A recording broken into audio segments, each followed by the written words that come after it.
Live and starting. And when they went to the queen to tell her her subjects had no bread, do you know what she said?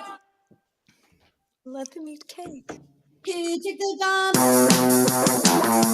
getting screwed, man. Every time we turn around, we're getting screwed. Oh, the revolution's going to be through podcasting for sure. That's the only way we talk. It's the little guys that take the brunt of everything. It's got to stop. Peasants, man.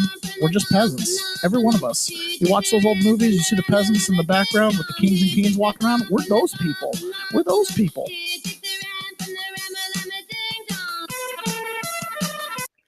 Good morning, peasants. Welcome to another episode of the Peasants Perspective. It's Monday. We made it. And we are getting desperately close to our deadline to need live chatters. So we need 2 new live chatters, only 2. So I'm going to say it until we get them. If you haven't jumped into the Rumble chat during the live show and you're a regular listener, please do. If not today, tomorrow. And after that, I'm pretty much going to have to stop people on the street and have them open Rumble accounts. So, I can't believe we've tapped out our online commenters. And I know there's more than that because I see you guys in here watching. So anyways, if you get a chance, please make sure you're on Rumble. You have an account and you can leave a comment. Yes, Ron, good morning. I don't think you get to count on this one, though. No, I don't think so. Okay. Well, you guys, I had a pretty, long weekend. I felt like I was staring at the computer screen all weekend. I just got a message from one of our show listeners this morning, and he said, the government is so corrupt. And I'm like, you telling me? Whole show. Anyways, so there's this throwback clip that I saw today that I wanted to share with you guys. This is Peter Strzok. And if you don't remember who Peter Strzok is, this is who Donald Trump refers to as the lovers. This is Peter Strzok and Lisa Page of FBI fame. And Peter Strzok was he wasn't the deputy FBI director. That was Andrew McCabe. He was something below that. I can't remember exactly what it was, but he was really in charge of opening up the Crossfire Hurricane. He's the one who was in charge of getting General Flynn. He's the one who I believe his sister-in-law or his wife, there was a relationship in Mike Pence's office. So he had a direct in to the Mike Pence office, which is a lot of people used to say, there was a connection there as to why Mike Pence fired General Flynn or told President Trump that Mike Flynn had lied to him when he in fact hadn't, the whole thing, right? So he's deep inside this collusion mess. He's the one who's writing, we have an insurance policy and that Walmart people stink, right? The Trump supporters stink that are at Walmart. This is him. So when he was testifying, you can just look at this smug look on his face here and imagine for yourself just a moment that this is the guy that was running the whole investigation. And he says something pretty clear. So when you hear people that are like, hey, you got to clean out the FBI from top to bottom, it's because of statements like this. At every step, at every investigative decision, there are multiple layers of people above me, the assistant director, executive assistant director, deputy director, and director of the FBI, and multiple layers of people below me, section chiefs, supervisors, unit chiefs, case agents, and analysts, all of whom were involved in all of these decisions. And those decisions were treason. So how big is the wall that we're going to be lining people up against? Okay. This is why these guys are in a full-blown panic mode. And really, truly, they're in panic mode. I mean, they're doing all kinds of PR right now. This is a guy that was a January 6th prosecutor. He came out and did a little interview this weekend. He's come out of the woodwork. And again, he's part of this alleged cabal. So I prosecuted those cases for 2 years. I joined the Capitol Siege section of the D.C. U.S. Attorney's Office as a volunteer. He volunteered to come do it. He wanted to do it. And then for the next 2 years, I prosecuted people who assaulted police officers, who tried to storm the Capitol, prosecuted a man who sought to take Congress people hostage, prosecuted people who brought weapons into the Capitol. Those were. By the way, this clip right here, I just want to point to people out. There's a dead woman right here below these people. So this image that they show over and over and over again, her name is Rosen Boylan. There's a dead woman right here. She's the reason why this chaos is happening. Were righteous cases. Notice how Those are they're people standing who over her, admitted right here. breaking the law, or who then they juries try to found retrieve her guilty right of here. breaking the See? law. I wasn't prosecuted because I did something wrong. I was prosecuted because I enforced the law to try to protect democracy. So I prosecuted those. Anyways, when you see that clip, there's a dead woman there. That's what is causing the crowds. So guys like this that volunteered, to come over and prosecute people, they're part of this. Who Peter Strzok is talking about. There's people all up and down the chain. We're all in on it. Like, what an admission! They never thought they'd be caught. Yeah, this weekend was interesting because these guys were. You had a J6 prosecutor come out. You had John Brennan come out. You had a bunch of people come out. So do you remember, this is that CIA agent that he's got a Greek last name. What's his name? Do you recognize this guy here? I'm Ron? not seeing anything. This guy. I can't remember his name off the top of my head. I'm always like, remember the names. I can't remember him. He served a prison term. He's like an ex-CIA agent, dude. Yep. Isn't he like an analyst or something? He was both an operative and an analyst. So okay. He's talking here about after he got out of prison and he went and met with some of the people on the Intel committee. And he has a little anecdote here. And it's just another one of those things that this is why we pay attention to this stuff, right? We have so much trust in our government and so much trust in the intelligence agencies that they're going to do the right thing. We have this premonition that somehow, in America, ultimately your civics class becomes the base programming. And it's really not the case. These people are human. They feel the pressure. And listen to this. Han is dead, and Barry Goldwater's dead, and all these other senators and congressmen, Otis Pike, they're all gone. They're all dead. And now we've got people who just egg on the intelligence communities. And I'll give you, I know them. I'll give you an disgusting. example. When I got out of prison, I was invited to a dinner at the Greek ambassador's residence. And I went, and there was a senator there, a Democratic senator there, who's a member of the Intelligence Committee. And so he came up to me and he said, "Hey, welcome home. We were really worried about you." And I said, "Oh, thank you." I said, "Senator, I've got to tell you, I was disappointed that you didn't say anything. You didn't express any support or anything related to my case." And he got very angry. And he said, "Listen, it took everything I had just to not lose my security clearance." And I said, "So you're afraid of them? That's what this is." And he walked away. That's disgusting. Mm-hmm. That's disgusting. But I think you can go through, certainly in the Senate, you can go through the roster of the 100 members of the Senate and then compare it to the list of the permanent, the Committee on Intelligence. And those are the worst. Those are the most dishonest people. Yeah, they are. Yeah, they are. The most rotten, the most morally compromised, the most dishonest by far. I have to agree. That was my experience. How does that happen? Like sitting on the Senate Intel Committee is like just a sign that you're one of the in crowd. Worse than that, yeah. Like you're not someone I would invite to dinner at my house. No, I agree. How do they identify the most morally compromised people? I wonder if this began with 9/11. I think that it didn't. I think it began earlier than that, like during the Clinton administration, where everybody where the intelligence community was seen as a force for good. Yes, which was odd to me. Well, I mean, that's how I grew up thinking that, for sure. I mean, it was not even questioned. When I first joined the agency, they were still sort of getting over the whole church committee era. Right. And then when Bill Clinton was elected president in 1992, we were told that there were going to be big changes at the agency. And indeed, one of the things that Clinton did was he ordered what they called a cull. So we had to go through the files of literally every recruited agent in the CIA. And if they had any human rights problem, they were fired. Right? We just cut off contact with them. And I remember thinking, wow, they're actually serious about this. I'm very pleasantly surprised. But then 9/11 happened.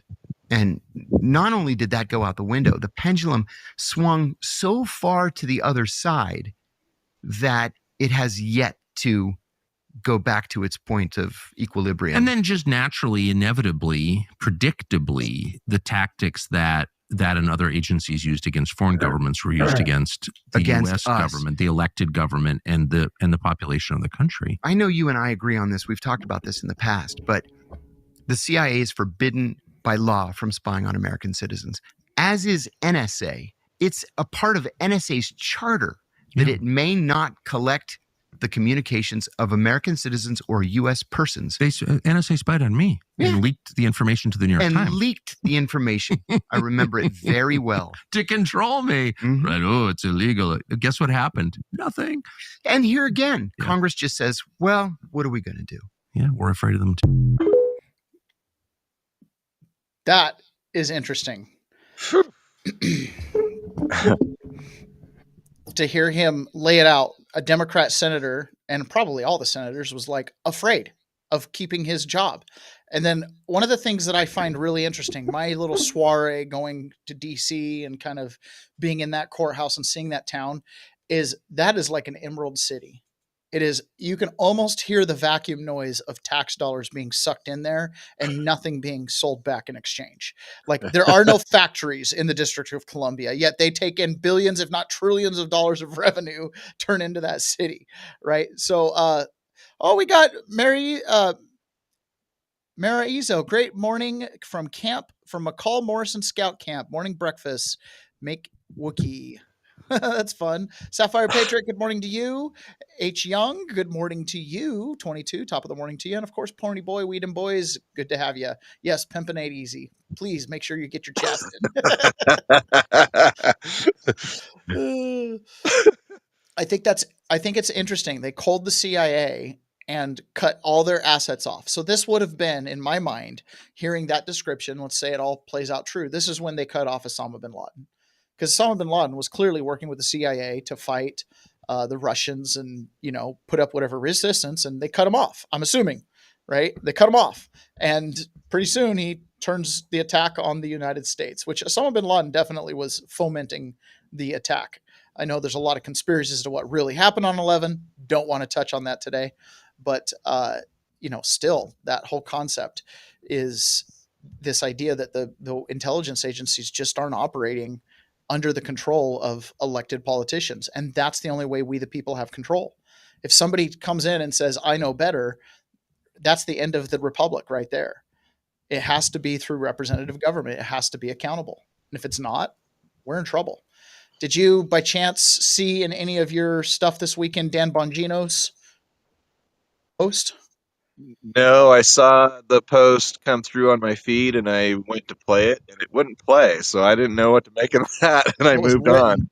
It said something about I got a big announcement. Somebody's getting, I don't know, charged or something.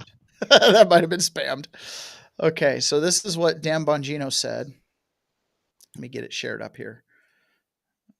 This is pretty significant.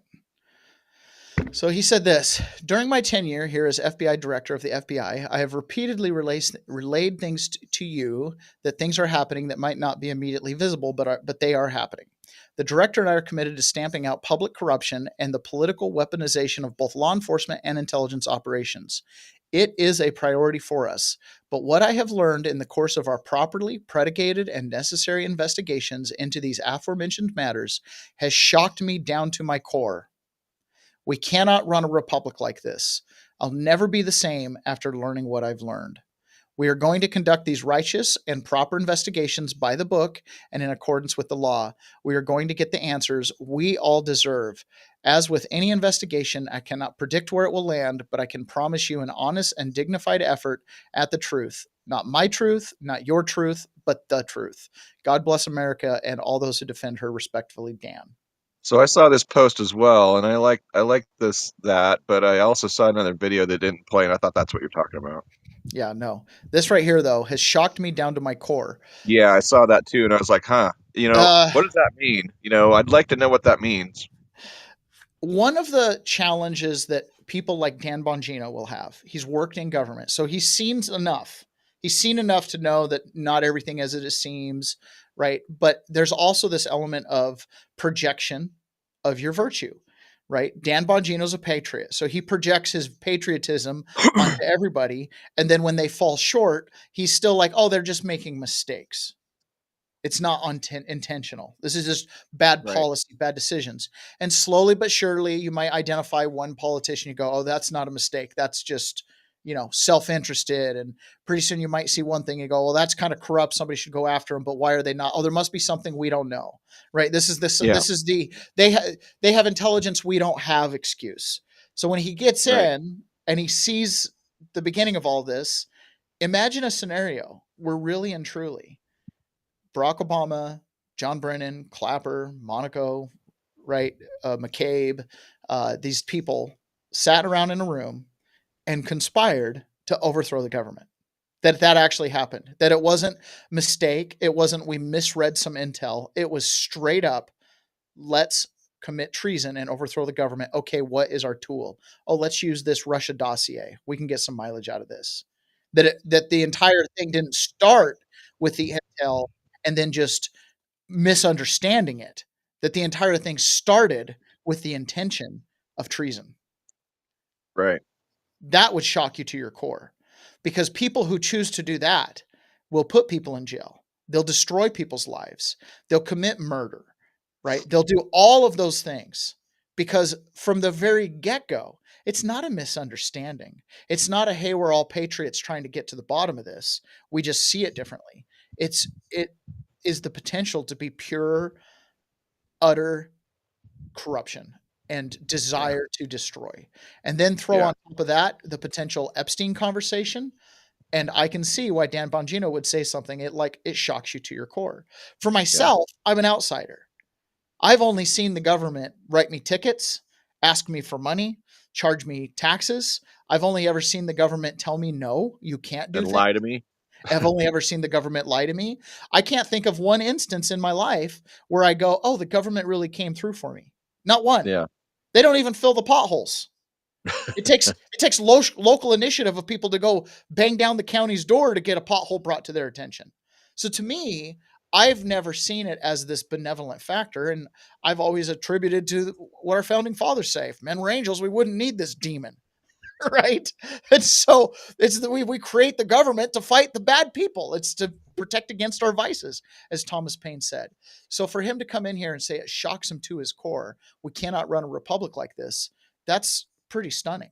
I think that's pretty stunning. I've never heard a deputy director say something like that. Well, I guess I should take that back. I mean, Andrew McCabe was saying things like Trump was a Russian asset. So I guess, maybe Dan's playing us. I mean, it's that bad. We have to be suspicious of all of it. Yeah. The fortunate thing about Dan is he has thousands of hours broadcasting on the radio and podcasting, and there's a lot of people that he's built up a lot of trust, and he's taken popular and unpopular stances. I think he was wrong on his January 6th stance right after January 6th.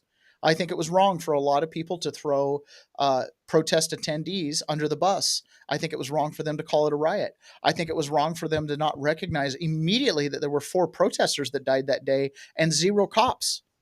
I think it's wrong that they didn't call that out immediately. I think it's wrong that they, the cops were just doing their job. Yes, they were. They should have been rendering first aid to a dead woman. They should have been. Had they rendered first aid, there might not have been what we call the tunnel rats and the guys that ended up in that tunnel in that image that I just showed as the J6 prosecutors talking about hauling those people off to prison. Right? I think that things should have gone a lot different. And again, it's the same people involved. It's the same people involved. This is John Ratcliffe talking on Maria Bartolomo's show this morning. See, Camarezel, good morning. Also at the Morrison with Marezel, Mom, do you want to send you some Scout Wookiees, some cookies?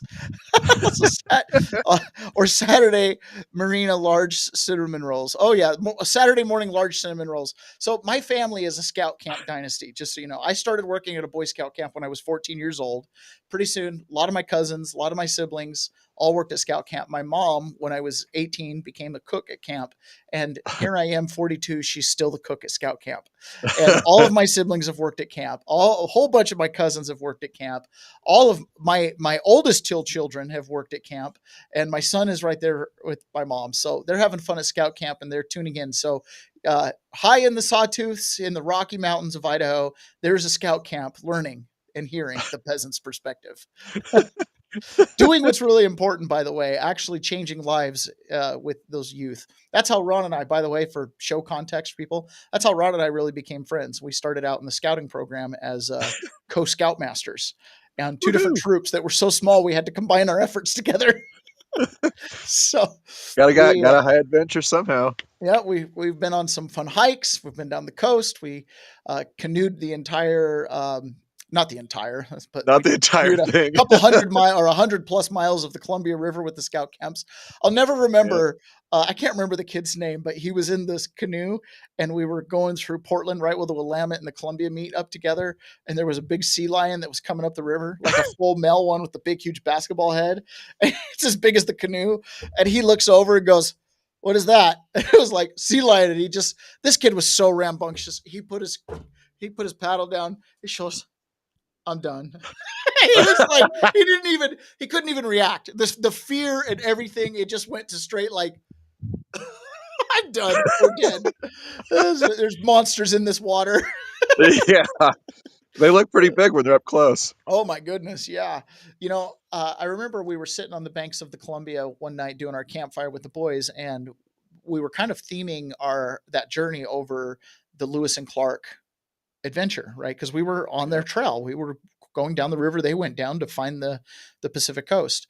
And somewhat different conditions with, dams and stuff to make it more navigable. Yeah. And, hunting as they went and things like that. Yeah. Interacting with Indians. Not just park rangers saying you can't camp here. So anyways, I remember we were reading about their experiences, and you were reading this thing about all they'd gone through, and you're like, they just don't make people like that anymore. They just don't make men like this anymore. And I remember thinking, yeah, there's some truth to that. But as I've gone on, I can say there are men that will face any challenge. The challenges just come differently. We tread the frontier in a different way, right? And I feel like that's a big part of some of the people I've met in the January 6th, some of the people I've met in this movement that are standing up to this deep state and this corruption in government in a very real and tangible way. It's kind of a new frontier. Are in many ways cut out from that same cloth of being kind of fearless and sacrificing a lot, including their very lives to make a difference, and knowing that you're just a part of a bigger piece. The Lewis and Clark guys couldn't do it all on their own. They were a team, and not all of them made it back. Yeah. So anyways, this is John Ratcliffe talking to Maria Bartiromo about the accountability that they're seeking through their investigations. And there's been a lot made about Ratcliffe maybe being in on it. He was in the CIA and he didn't release these documents before and stuff like that. Well, we'll just let him speak for himself here. Referrals to the DOJ. Well, Maria, so part of what came out last week was about how John Brennan, Clapper, Comey, they all pushed the known fake Steele dossier into intelligence community assessments and as the basis for Crossfire Hurricane and all that. But what hasn't come out yet, and what's going to come out, is the underlying intelligence that I have spent the last few months making recommendations about final declassification and sent that to the Department of Justice that will come out in the John Durham report classified annex. And what that intelligence shows, Maria, is that part of this was a Hillary Clinton plan, but part of it was an FBI plan to be an accelerant to that fake Steele dossier, to those fake Russia collusion claims by pouring oil on the fire, by amplifying the lie and burying the truth of what Hillary Clinton was up to. And you're right, Maria. John Brennan testified to John Durham in August of 2020. He also testified to the House Oversight Committee in 2022. Hillary Clinton testified before John Durham under oath in 2022. James Comey testified before the Senate committee in September 2020. All of that's within the last 5 years. And much of that testimony is frankly completely inconsistent with what our underlying intelligence that is about to be declassified in the Durham Annex, what that reflects. And so, Pam Bondi does have a strike force.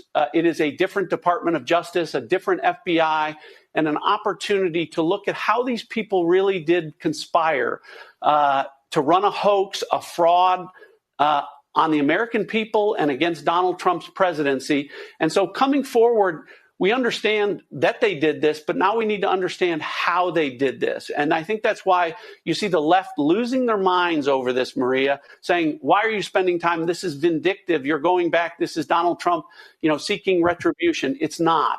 Donald Trump's election by the American people was a statement, Maria. They said to everyone, we know what you did to Donald Trump, and we reelected him because we know this was all fake. We know it was a hoax. Now we want to understand how you did it so that it can't happen again. And that's what this declassification process that we're undergoing right now, what's going on, why it's so important, and why there can be accountability and preventability to prevent these same people that did it in 2016 with the Steele dossier, with the Hunter Biden laptop in 2020 from doing it again in the future. So what I think I hear you saying is there is still an opportunity for. Okay. I'm okay with the accountability part. The preventability part starts to get me into like Minority Report territory. You know what I mean? The tools they use. Yeah. Yeah. Oh, just a little Patriot Act thing. Yep. Tommy J, joining us from Australia, asks, is artificial intelligence central bank digital currency going to take over? And my answer for you from Australia is probably for you, yeah. I don't know. Our perception of England and Australia, New Zealand is they've almost become lost causes. Like, I don't know what's going on over there, but when I saw in 2020 in COVID, I was not impressed. Yeah. I mean, we were, even here in Washington State, we were kind of fighting it, but down there, I mean, you guys were fighting it too, I'm sure, but governments are set up different. So, Tommy, but welcome from Australia. I'm glad to have you. There are peasants everywhere. One of the things I love about this show, Ron, we have actually hit all 6 continents where there are people to listen. Haven't seen anybody pop up in Antarctica, but we have officially have listeners and across the entire globe, all 7 planets. And if you're in Asia, you got the whole continent to yourself. You got like 1 listener out there. So, anyways, on audio, I can see the location of where people are tuning in. So, it could be somebody's VPN. I almost wonder sometimes when I see like a rotating address across Europe, I'm like, either I got someone that's jumping from hostel to hostel, or they're just changing VPN addresses every time. Yeah. Anyways, John Brennan was on MSNBC this weekend, and we got to play their response to this stuff because you can see and hear so much. Keep in mind, there have been articulate accusations as to how this intelligence was laundered in, how it was manipulated and used. It's been very articulated. So when some of these guys are the guys that should know all the details. Yep. So when John Brennan comes out here, notice how he doesn't attack any of the substance of the allegations or the intelligence releases that Tulsi Gabbard and others have made. He comes after their character. Tulsi Gabbard, she may be impaired on the ethics front, certainly, but she's not impaired on the intellect front. And so I can only presume that she is doing this intentionally mischaracterizing, misrepresenting, and lying about what she has found. Tulsi Gabbard, she may be. So she's lying about what she's found. What has she lied about? Yeah. What has she lied about? Well, we all assessed that Russia interfered. I know. Peter Strzok laid it all. You guys are all in on it. That's what we're saying, Brennan. There's nobody that's safe from this. As Horowitz said very clearly one time when they were like, so what you're saying is that Trump didn't really do this, and but for the most part, the intelligence community and the FBI, they did their job. They followed protocol. And he goes, nobody who touched this is clean. That's what Horowitz said. Exact quote. Nobody who touched this is clean. That's what he said. He stopped him mid-sentence, put his hand out across the table on C-SPAN and said, nobody who touched this is clean. And then it left it at that. And then when you can go read the report. It's pretty damning. And then, of course, in the conclusion line, it's who you're going to prosecute. Don't do that. Okay. Somebody else. Nobody who touched this is clean. Like every protocol was broken. Nothing of this made sense. All the way down to the simple, you should look at it and go, this is fake. Let's close it. Let's close it all right now. You don't continue something on just because you have to. Like that's where human beings are supposed to be able to put stop. Okay, so Tommy J, you asked this. She says, Trump signed some act to do with CBDC. All news is on YouTube and we don't hear all the truth. Thank you guys, Tommy.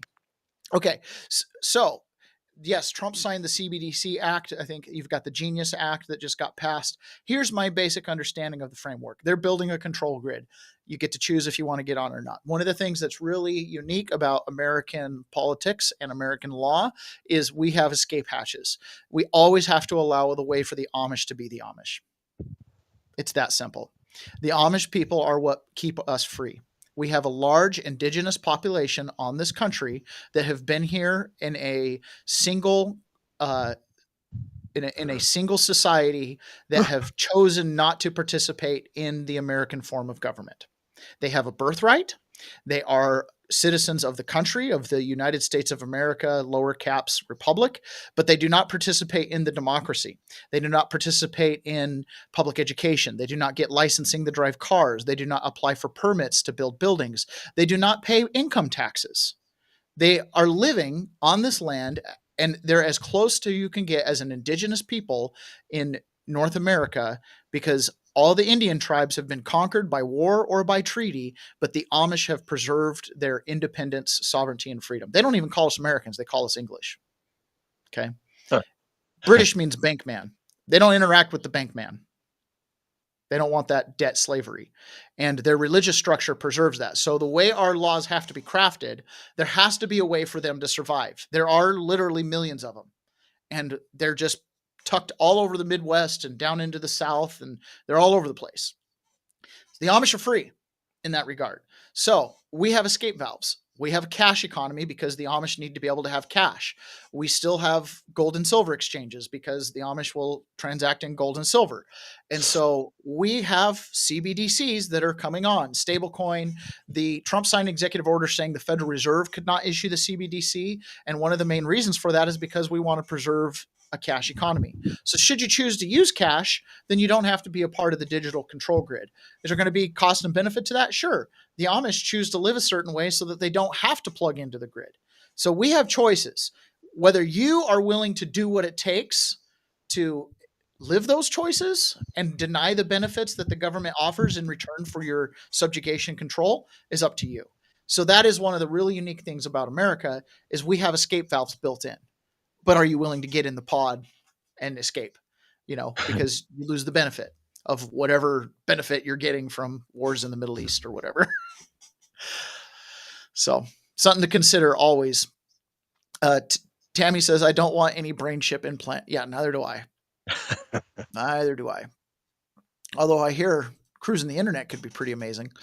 This is Devin Nunes talking about, again, the DOJ strike force and the referrals that were made to the criminal Obama administration. Before we move on here, where's the comment? I saw a comment pop up, but it went away. Oh, it was on Telegram. That's why. All right, this is Devin Nunes talking with Matt Gaetz. Again, we're just covering this information, lots of stuff. Listen, if they take Barack Obama in handcuffs, I'm not saying they will, but Trump did post a really cool AI video of that. The world's going to freak out. So you need to be ready to calm down your friends and family and be like, no. I know the story, what's going on here. They deserve it. Okay. Because the mainstream media is not going to think Barack Obama or Brennan or any of these guys deserve to be, in trouble for protecting democracy. In quotes. How would you rate that criminal acuity with some of the top members of President Obama's team? Well, the one thing that I didn't have that Director Gabbard was able to acquire that was released about a week ago was the information of the Presidential Daily Brief, PDB, but I won't use the acronyms. But basically, this is the briefing that the president's supposed to get. Now, one of the reasons I knew that the Russia hoax was a hoax right at the beginning is because right after the 2016 election, the House Intelligence Committee that I was chairing, we were one of the first to be briefed by the FBI and the intelligence agencies about the election. This is a common briefing. It happens every election. The House Intelligence Committee, Senate Intelligence Committee gets these briefings. Well, at that briefing, we were told that nothing unusual happened. And in fact, when I read the PDB, it jogged my memory to say, wow, I heard that before. I heard it actually right after the election around Thanksgiving. And then now we know, leading up to December 9th, meetings occur. Obama, and look, he was responsible. He was in the meeting. He was the president. Now, who brought him the idea? Who initiated it? I don't really care. I just want to make sure that everyone is held accountable.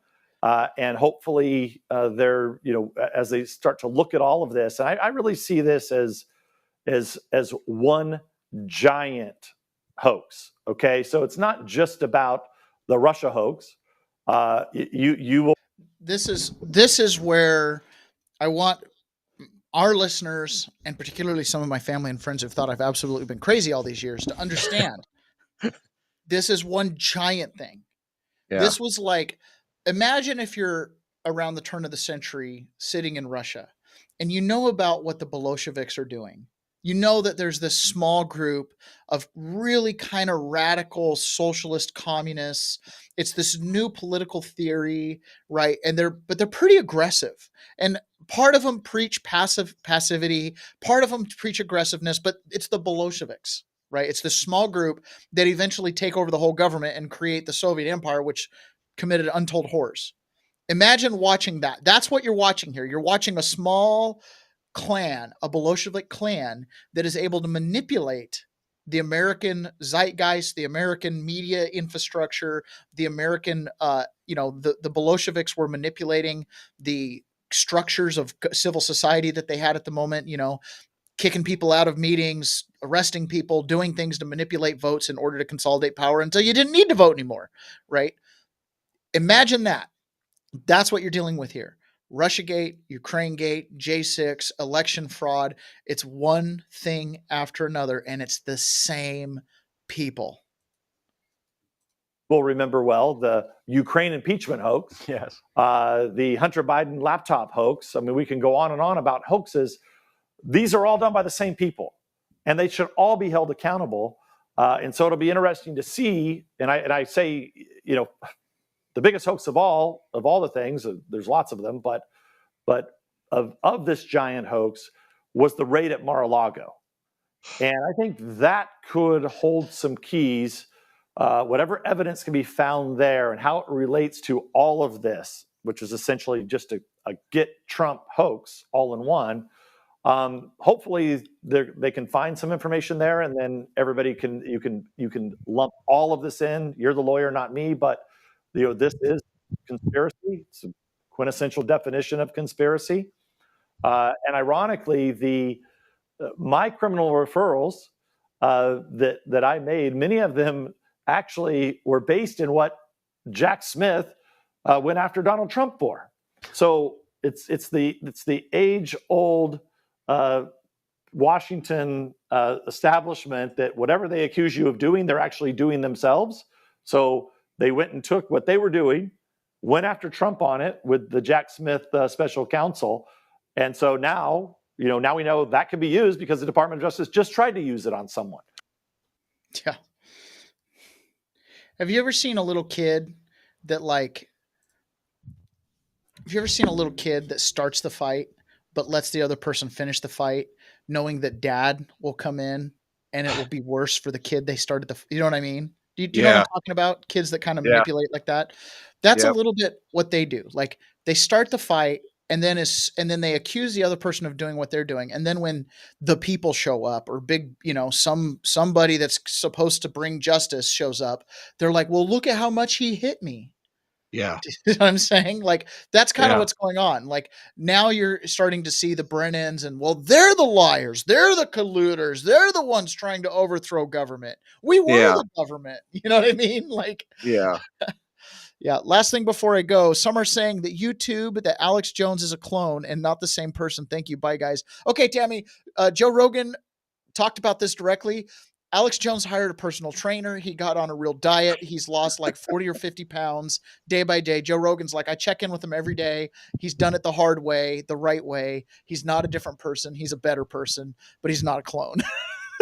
So that was Joe Rogan is like, it's hilarious because he's like the conspiracy guy, and now they're claiming he's a clone because he's lost all this weight. But no, he's really lost all the weight and he's been working out and stuff like that. So, anyways, yeah, he's a clone. He's obviously old man ripped too. You know, he's not like young man ripped. He's old man ripped. Yeah, he's old man ripped. Yeah, exactly. I hope to be there at this point. I mean, I'm at the point now where I'm like, oh, I better start working on my 50-year-old body. You know. Yeah. So that's pretty good. Again, we have this running hoax, this running collusion. And then Ratcliffe said this. This is in that same interview with Maria Bartiromo. I want to play this because, you know, the question that I have constantly is, are we going to see accountability? Everybody's asking this question. It's reasonable to ask this question. There is no doubt in my mind that the people that we just talked about conspired. They conspired against President Trump. They conspired against the American people. And so I'll leave it to Pam Bondi and our Department of Justice, Kash Patel, and our FBI to investigate the conspiracy to do what and what charges that they're capable of bringing. But again, I don't think statute of limitations are going to impact, because in a conspiracy, Maria, the statute of limitation doesn't start to run until the last act in furtherance of that conspiracy. And Maria, part of why this is so important is the people behind this are still furthering the conspiracy. They're refusing to admit or acknowledge what they did in 2016 and what they did in 2020 was wrong. And so, so I think that's why this is so important, and why I'm excited about what the American people will see very shortly and what's to continue to come. There's I like the little micro smile on his face. I'm excited to what they're going to see and what they're going to continue to come. My expectations are low. My expectations are really low. But I do have expectations at this point. You know?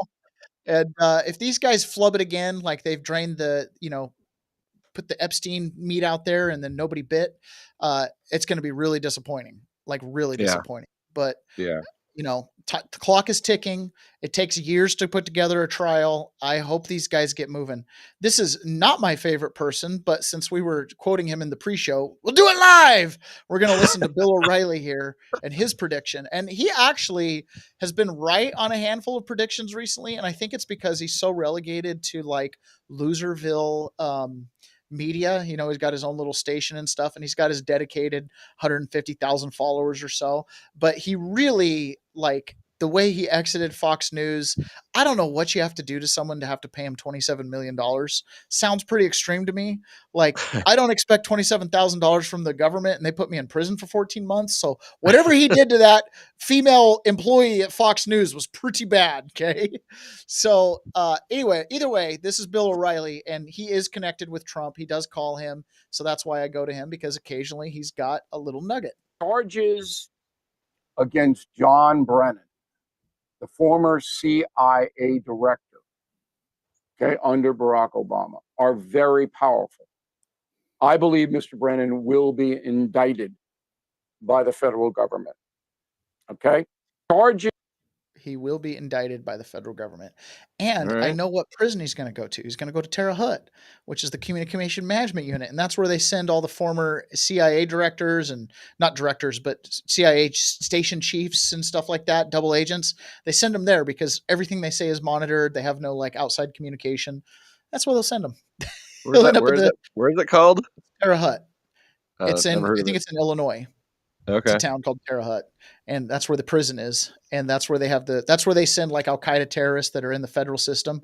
You know, people that are not allowed to talk to other people. It's also where they send a lot of sovereign citizens. Anyways. Okay. Yeah, he'll end up in there. On a different note, and good news, there was a peace deal brokered between Cambodia and Thailand. So I guess Donald Trump called him up and said, if you guys don't resolve this war, they were basically been at a long running war against each other, immediately we won't be doing any trade deals. And this. One, both Cambodia and Thailand reached a common understanding as follows. an immediate and unconditional ceasefire. Effect from 24 hours local time, midnight, on 28th July 2025. Tonight. Both ceasefire. Huh. I am. This is my ignorance. I didn't know that they were fighting. Yeah, and you didn't know that there was a war going on in Africa either that Trump No. settled. No. I am almost Our news emotionally. media sucks. I am almost emotionally brought to an overwhelming sense of what good Donald Trump is doing in the world stage. He understands individual life. Every death is a tragedy. Stalin once said, one death is a tragedy, a million deaths is a statistic. We get overwhelmed with it was Rwanda and Sudan or whatever, that there've been fighting. And he says, with machetes, right? They got that ceasefire. I haven't heard anything about Iran. I mean, that they're done. Rebuilding, the Ukraine Russia thing is still hot, and Trump's shortened up that 50-day window that he gave Putin to make a decision on what he wanted to do. He brokered a peace deal in Kosovo. He's got this deal going on. Like, over the Pakistan-India thing, he got settled. He is a president of peace. I mean, really and truly. It will be an absolute tragedy if they slander him and label him as a president who didn't bring peace. I mean, all over the place. Yes, Terre Haute in Indiana, that's where that prison is. Thank you, Fraser. So, yeah. A peace deal, and we didn't even see it coming. Yeah, I'll take it. If you're living in Cambodia or Thailand right now, you're probably like, it's over, because remember, all fighting is localized. It's we, the peasants, who have to pull the trigger or swing the machete. If you're in Thailand or Cambodia, say something in the chat. Yeah, if you're in Thailand or Cambodia, say something in the chat. Another news, this is like huge news. This is Scott Bessent, and he's talking about the budget last month. He's created a lot of leverage because he's created an A-B situation. He is able to go to the trading partners and say, look, I am happy to take in this tariff income if you don't want to negotiate. This is a high rate, but the U.S. is taking in massive amounts of tariff income. We had the first June budget surplus since 2015 last month. We reported it this month. And so we are taking in substantial income. So President Trump. Hold on. A budget surplus? What? First one in 10 years. What? A budget surplus in the middle of the summer, and it's not April when it's tax season? Yeah. Like in July, you took in a surplus because of tariffs? Oh, and by the way, we're not even at the tariff increases yet. We're at the back to baseline 10%. It's like everything they said about tariffs, all the pundits on TV were wrong. And here's why. For everybody who says tariffs are a tax, they're not a tax. They never will be a tax. They never are a tax. And anybody who says tariffs are a tax, you need to just start ignoring them. Tariffs are an expense. They're an expense on the part of the business that's attempting to sell something to you. Part of an expense, kind of like saying tariffs are a tax, is like saying the diesel that goes into the delivery truck is taxed. That's like saying the cost of raw goods like copper is tax.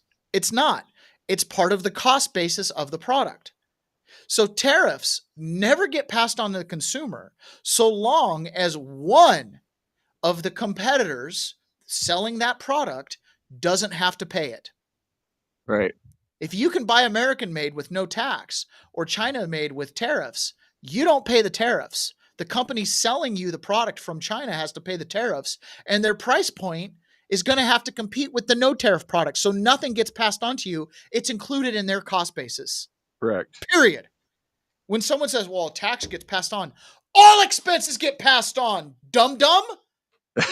Saying that tariffs are a tax is like saying Raw ore is a tax because I have to pay for it to be upgraded and increased. Right? It's like, I mean, that those companies will attempt to pass that on to the consumer, but they may or may not be successful. exactly. They can raise their price. Listen, But you then, can go if you want, and you can buy a Toyota or you can buy a Lexus. Do we sit and go, well, the Lexus logo is a tax? You pay what you want to pay. If you want foreign goods and you want to pay extra, then you're not paying a tax for the foreign good. You're paying what it costs to buy a foreign good. And you can buy an equivalent domestic good and it would cost less or different. Like, it's never a tax so long as there's competition. So long as it's even possible for you to buy something that's made domestically, then that tariff is just cost basis. Just like delivery fuel, just like all the other expenses that go into putting something on the store shelves, it's all a tax. Yep. Because we pay it. So stop calling it a tax because that doesn't even put it in the right realm of existence of what it really is. It's just one of the sundry of the many expenses that any company will have to get its good to market. Boop, that simple, right? So, did we finish this clip? I don't even know. Trump is creating this leverage by saying, if you don't want to negotiate with me, I've sent you a letter with a high rate. Have at the high rate or come and negotiate in better fashion. Because I'll tell you what was fascinating for me, and this was President Trump at his best, was the Indonesians came with what I thought was a very good offer out of the blocks. President Trump kept pushing them. He raised the reciprocal rate when he sent them the letter, and 5 iterations later, the Indonesian trade deal was greatly improved, turned into a great deal for both sides. And they're the ones who opened their market up. And they're the 4th largest country in the planet. And I was like, what? I had no idea Indonesia was that big, right? Huge deal. And Vietnam and these other countries that he did. Donald Trump also struck a trade deal with the EU this week, and somebody asked him a question about why he rushed to do the trade deal. Keep in mind, August 1 is the deadline for tariffs going up universally for everyone. So Donald Trump rushed to get the deal done, right? Oh, I got to share screen. Oh, you got to be. President, was part of the rush to get this deal done to knock Jeffrey Epstein's story out? Oh, you got to be kidding with that. No, had nothing to do with it. Only you would think that. That had nothing to do with it. He asked, did you rush to get this European trade deal done because to cover up for the Epstein story? And Trump's, oh my gosh, are you kidding me? Just for context, just so you know, Trump's most recent statement on the Epstein debacle is this. So this is what we're running with right now, us Trump sycophants. I say that rhetorically. I'm not a Trump sycophant. Well, I don't want to talk about that. What I do want to say is that Todd is a great attorney, but you ought to be speaking about Larry Summers. You ought to be speaking about some of his friends that are hedge fund guys. They're all over the place. You ought to be speaking about Bill Clinton, who went to the island 28 times. I never went to the island. Do you maintain you did not write a letter for Jeffrey Epstein's birthday? I don't even know what they're talking about. Now, somebody could have written a letter and used my name, but that's happened a lot. All you have to do is take a look at the dossier, the fake dossier. Everything's fake with that administration. Everything's fake with the Democrats. Take a look at what they just found about the dossier. Everything is fake. They're a bunch of sick people. Where did you see the people laying outside? Right across the. So everything is fake. That is one of the big challenges we have is it's hard to sort through what's real and what's fake. And it comes from both sides too. I mean, we have to be honest about it coming from both sides. Okay, so let's listen to the EU President Ursula von whatever, that my understanding is essentially an unelected person that's running a continent, and Donald Trump talk about the trade deal that they just put together. It's a pretty significant trade deal. They did obviously a longer press conference here, but we're just going to play a couple minutes of it because, again, biggest trade deal. My understanding is this is the biggest trade deal ever embarked on. So it's a big deal. Big deal. European Union is going to agree to purchase from the United States $750 billion worth of energy. $750 billion worth of energy. They are going to agree to invest into the United States $600 billion more than they're investing already. So they're investing a large amount of money. You know what that amount of money is. It's very substantial, but they're going to invest an additional $600 billion. They're agreeing to open up their countries to trade at zero tariff. So that's a very big factor. Opening up their countries, all of the countries will be opened up to trade with the United States at zero tariff. And they're agreeing to purchase a vast amount of military equipment. We don't know what that number is, but it's the good news is we make the best military equipment in the world. So sort of you have to do that. I mean, until somebody tops us, which is not going to happen. We're way ahead of every other country in terms of the quality of the military equipment. You saw that recently in Iran, and you see that, unfortunately, you see that often for all the wrong reasons, right? So those things are 750 billion, 600 billion, opening up the country. We are agreeing that the tariff straight across for automobiles and everything else will be a straight across tariff of 15%. So we have a tariff of 15%. We have the opening up of all of the European countries, which I think I could say were essentially closed. I mean, you weren't exactly taking our autos, you weren't exactly taking our agriculture, and then you would have smaller things, but for the most part, it was closed. And now it's open. It's open for our companies to go in and do a good job with it. I think you'll like them. I think you'll like it. And we will, very importantly, they'll be investing a lot of money, but the military is a big number, but that's one number we're not determining. It's going to be whatever it is, but they're going to be purchasing hundreds of billions of dollars worth of military equipment. They're very important. They're going to purchase $750 billion worth of energy. So that's going to be great. And $600 billion worth of investments into the United States over and above what they have. So, and I think that basically concludes the deal. I mean, those are the main factors. I don't think there are too many other factors, other than we're going to get along great.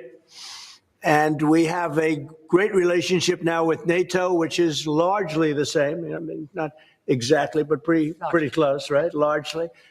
And with NATO, as you know, they're going up to 5% from 2%. And the relationship is very strong with NATO. So I just want to congratulate you. I think it's great that we made a deal today instead of playing games and maybe not making a deal at all. I think it's, I'm going to let you say, but I think it's the biggest deal ever made. Thank you very much. Congratulations.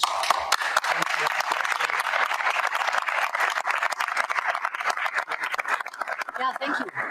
We have a deal. We have a trade. I Wow. am increasingly impressed by Donald Trump's ability to get these trade it can't be understated. In a economy we have lived with where we basically are the dumping ground for everything. There's very little to no tariffs to sell things into the United States. We are the quintessential consumer. But the rest of the world intelligently sealed off their markets from our goods. We had enough that you could still become a very rich company just selling stuff to people in America, right? You didn't have to sell outside. But as time's gone on, you've got these truly mega corporations, and you have countries that invest in these mega corporations like China. How many global businesses does China own? Through their, because everything that their people own, China owns, right? Like it's that whole communist thing, like, yeah, no private property. So Yeah, I guess they got a billion corporations. A billion corporations, exactly. and they all can take advantage of our poor trade practices. And finally, America is waking up going, listen, we are a sovereign state. We are not the dumping grounds. We need to maintain local factories because we have to live here.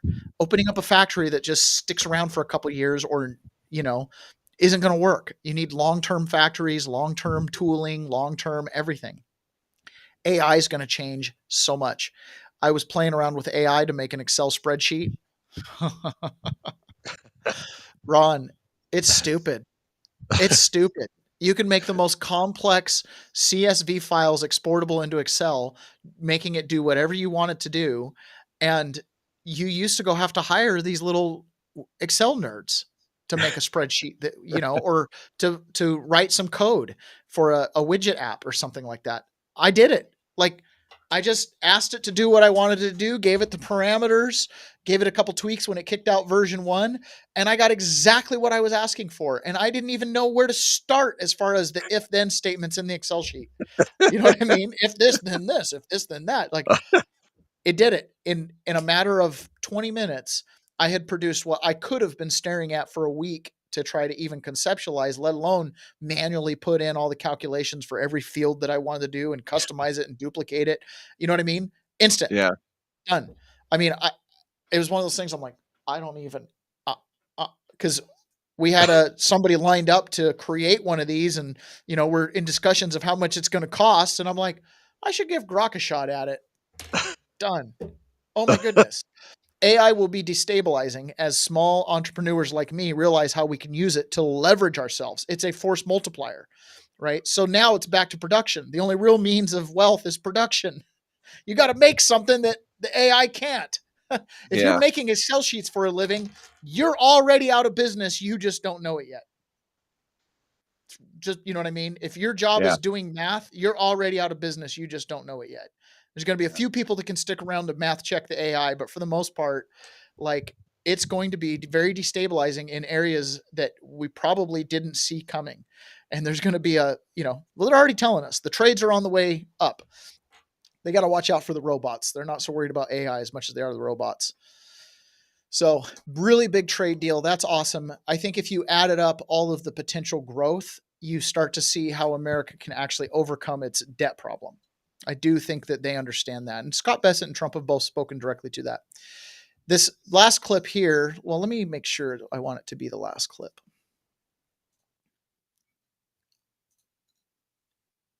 Okay.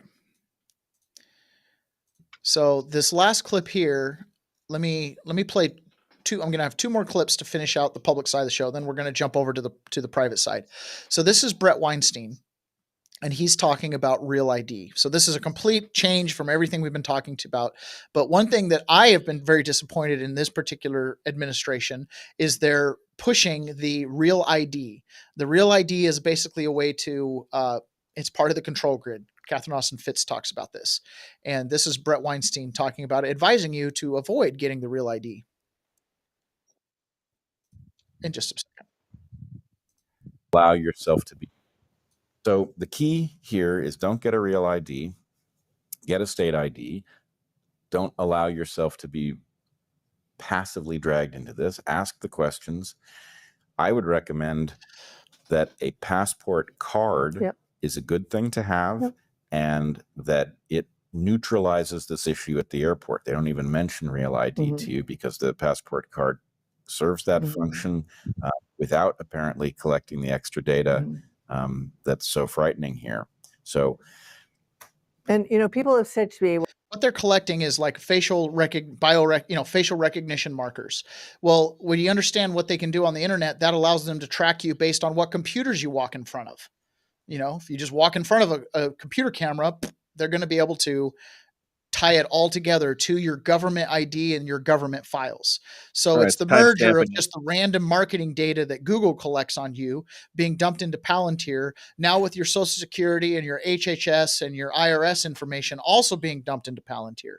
And I went to the gas station this weekend, and again, no prices on anything at a convenience store, just barcodes and QR codes. And I'm like, the reason you don't have prices marked is you want me to scan my phone and you want to set the price based on my social media accounts, right? Like there's no reason why there shouldn't be a price on this stuff. And the cashier's like, well, I don't think the price changes. And I'm like, you don't think. Exactly. We don't know. You don't know if the price, get out your little sticky gun and start putting prices out here. I totally don't know what this candy bar costs. And that's the kind of stuff that they're able to tie it all together. Well, they have all the data, you know, what's the big deal? And they have what they need. And I'm like, they don't. And the reason that they're lying and the reason they're exerting pressure is they don't have something that they want. And they want everybody in the real ID. So what we need to do is make sure that we don't acquiesce to them and that we turn it backwards. And yes, get a passport card so you can sleep at night, right? So you don't have to worry, right? But don't get a real ID and give up your real ID. Excellent. All right.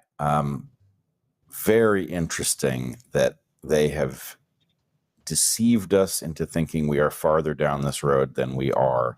Very interesting that this was moving slowly, dormant at several stages, and now is on the move again. I think that is our enemies accidentally telegraphing to us that they know that this has to be done now. And well, and there's two things here. 44% of all IDs and state driver's licenses are not compliant.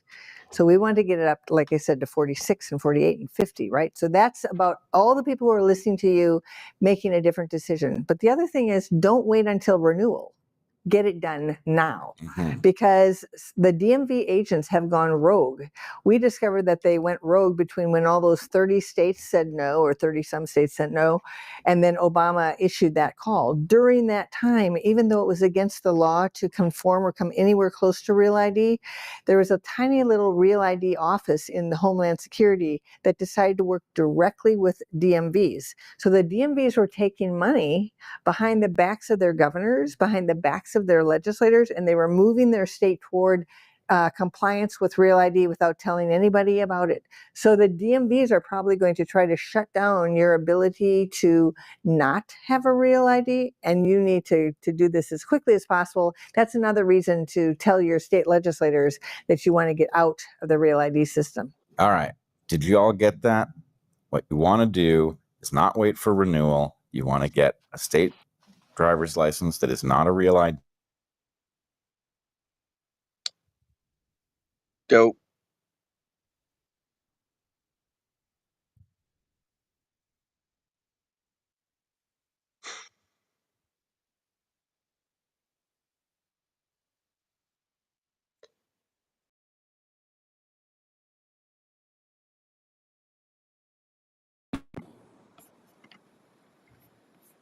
Hello. Hey. What happened?